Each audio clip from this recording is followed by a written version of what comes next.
Hi, it's KCCK's Culture Crawl. I'm Dennis Green, and my guests today are from the upcoming Thaler Holocaust Speaker Series, which happens every spring in Cedar Rapids. Amy Belice from the Thaler Committee. Amy, welcome. Welcome. Thank you.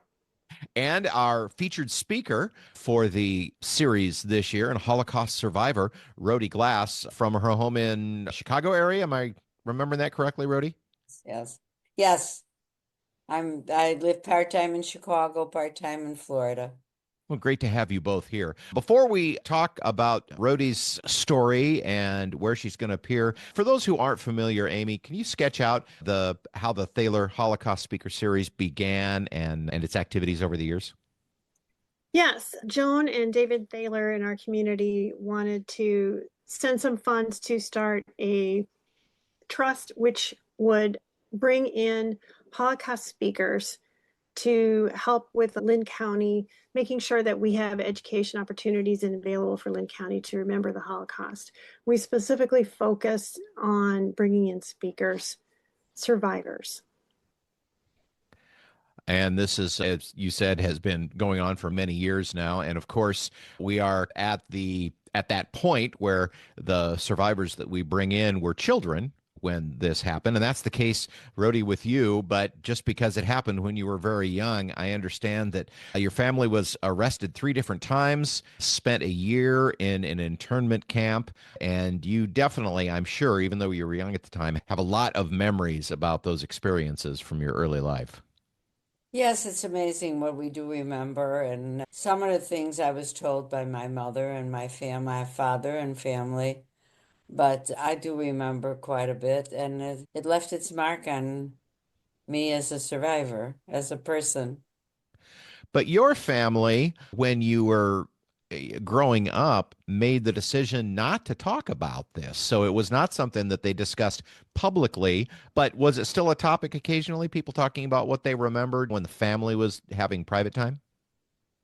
It's like this. In Europe, in Holland, we talk about it all where I'm from. I was born in Amsterdam, Netherlands in 1936, and we speak about it all the time. It's not a taboo subject. The people that I am friendly with, and it's not so much family, but more or less friends, that we're all Holocaust survivors. We're all child survivors. And so the subject always comes up. It's not this just happens. When we came to the United States, it was not spoken about in the United States we arrived in the United States in 1951, and I don't think people were as much aware of what had happened. What happened over there, it didn't happen here.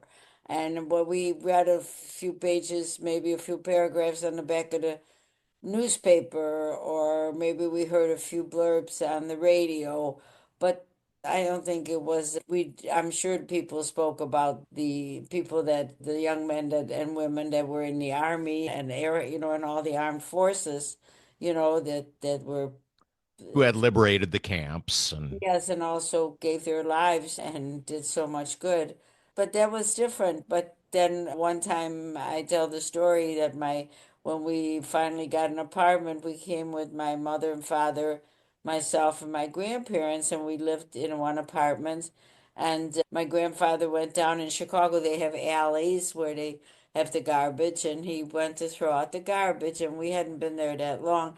And this woman was throwing out her garbage, and she said, "Oh, I never seen you before." And my grandfather, who wasn't that young anymore at the time, said, "Yeah, we just got here.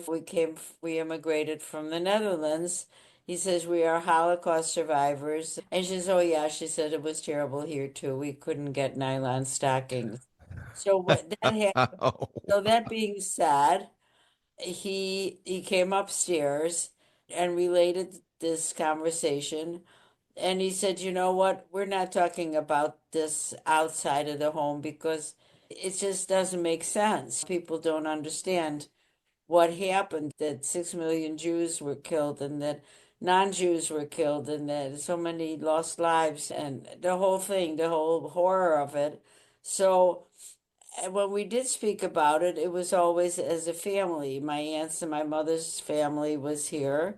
They came after the war also, my mother's sisters and their husbands. So we were always together on Sundays and we always spoke about it. And once I met my husband, who was a first generation American, he heard about it because on Sundays it wasn't that it was a must tell, but it just always came up.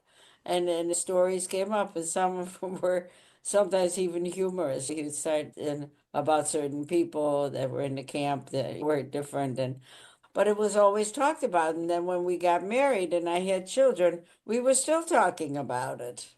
And now I have been speaking at the Illinois Holocaust Museum in Skokie, Illinois, since the 1980s, because very few people know that when they started to hear more about the Holocaust, because I think it was mainly due to the Anne Frank diary, I think but people in the United States do not realize how much tragedy and how much horror happened in the Netherlands, because when they think of Holocaust, they think of Germany and Poland and the Eastern European countries. So I started to speak so to relate that it did happen in the Netherlands as well, where 75% of the Jewish population was murdered. You said that you've been talking about your story since the 80s. Was there a defining particular incident where you decided, oh, I need to tell this story out in public? Or was it just something that kind of came on you gradually? What happened was we lived in Highland Park, Illinois, and I had gone to high school for a year in Chicago when I came here, and I had met people in high school. And after I got married and moved to Highland Park, this was years later, I met a gentleman who was a refugee from Germany. He got here during Kristallnacht, which is the night of broken glass, which was in 1938. He arrived in the United States. He was a kid with his parents, and so I knew him. We said hello, and he said there is a Holocaust museum being opened, and I think you should speak. And I said, wrong. I don't think so. And I left. And then the second time I saw him, happened to see him again sometime later.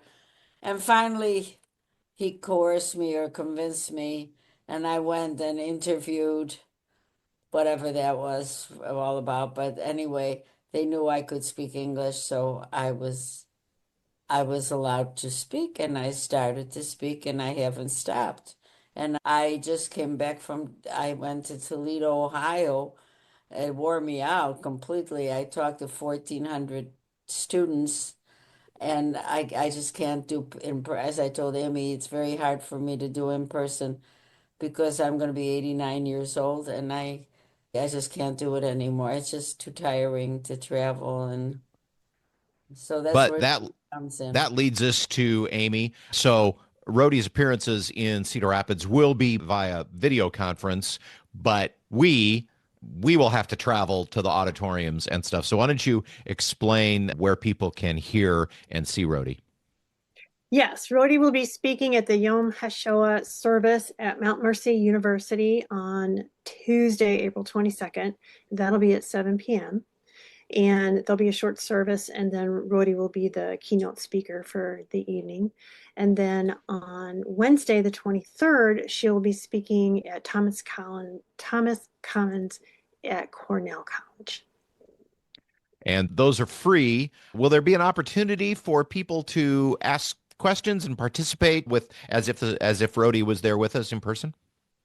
Yes, Rodi will be on screen, and she has a PowerPoint that will also be displayed that the venues will supply. And there will be a Q&A session at the Cornell College event. Rodi will be presenting via video at Mount Mercy and Cornell coming up as a part of the Thaler Holocaust Education Speakers Series. And Rodi, it's been really nice to meet you online, and I wish you the best of luck in these and your other presentations coming up. And thank you both for joining me. Thank you very much for interviewing me. You can hear the Culture Crawl live on the radio most weekdays at 10:30, on demand at kcck.org/culture, or subscribe using your favorite podcast player.